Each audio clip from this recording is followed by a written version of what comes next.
All right. So now that we were able to read that story and see some examples of what some unexpected behavior might look like in our world, we're going to talk about more expected behavior. And since we all grew up in different places and have different parents, sometimes what we think is expected behavior might look differently than somebody else's expected behavior. And that's okay. So we're going to look at a few different cultural expected behaviors and see how they might be different than your own. And then we're going to talk about what was your expected behavior like in your house. What do your parents expect of you? What do your grown-ups expect of you?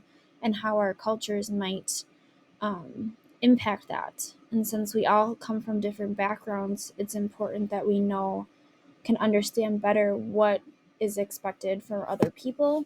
And then after we go through that, we can talk a little bit more about what we as a group think that our expectations should be in our classroom, so we all have the same understanding. All right, so we're gonna get started on this slideshow. So like we said, we're going to talk about our expected behavior versus unexpected behavior.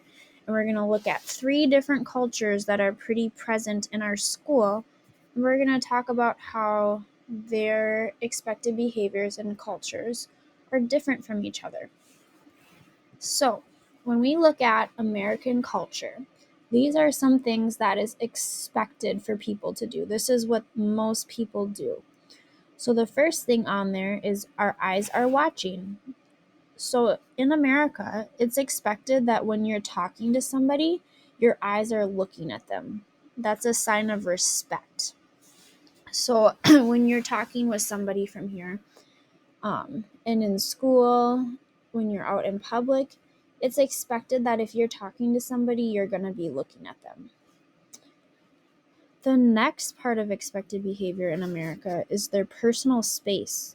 So here, depending on how well you know somebody, will determine how close you're going to be standing to them when you're talking with them. So if you're just somebody who sort of knows them, maybe it's a stranger you're talking to out on the street or in a store, then you're standing a little bit further away from them, more in the green or the blue.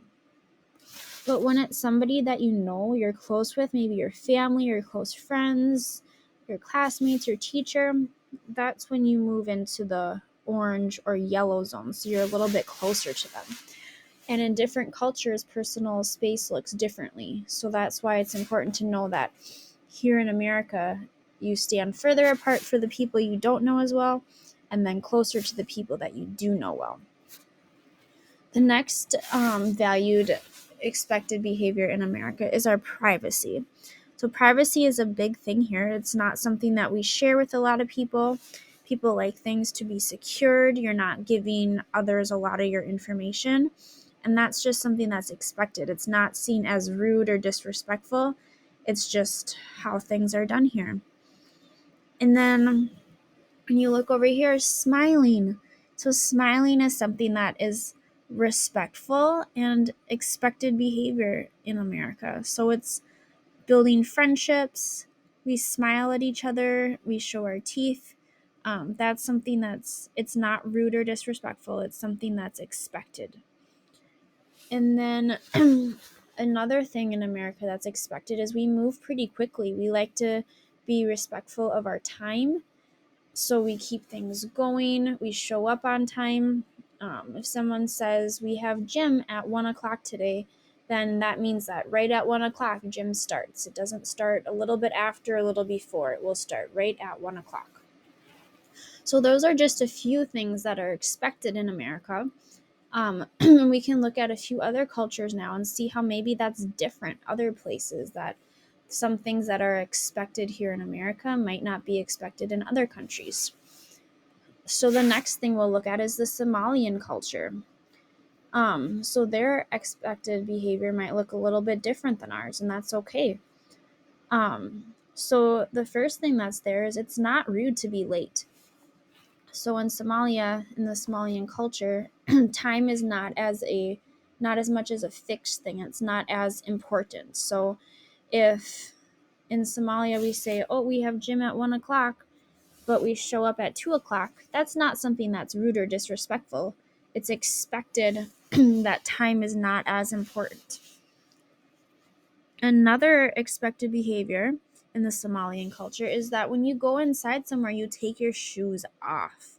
So that's expected behavior. They would find it rude if you're not taking your shoes off. So that's something that's important for us to know when we're going into other people's homes or when they're coming into ours, that that's part of their cultural expected behavior is to take their shoes off. Another important expected behavior to be aware of is that in this culture, they don't always eat with their utensils.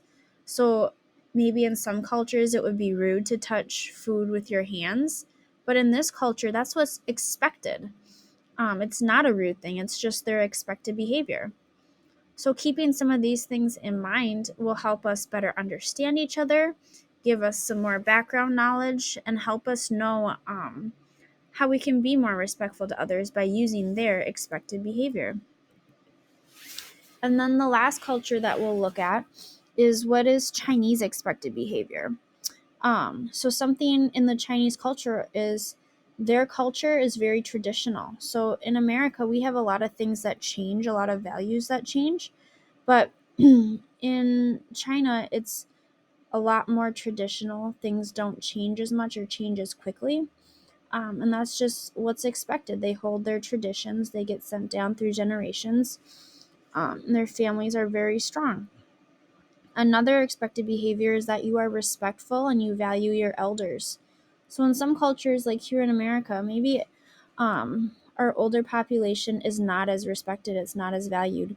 But in this culture, they're seen as very wise and they're highly valued in their culture. So it would be expected of you to treat elders with respect, um, and to make sure that you're taking care of them and valuing them. And the last expected behavior I have on here is that in this culture, it is not expected for you to make eye contact when you're talking with someone.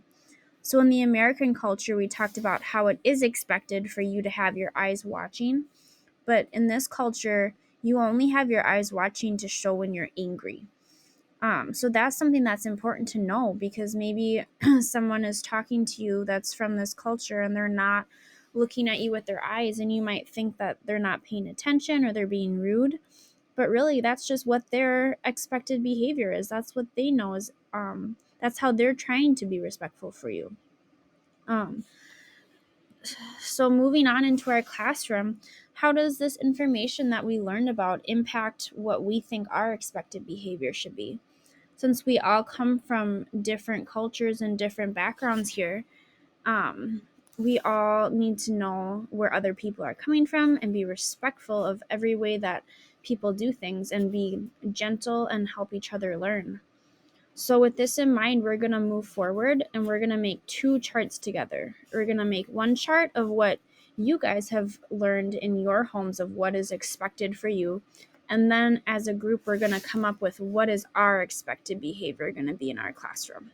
So let's start doing that.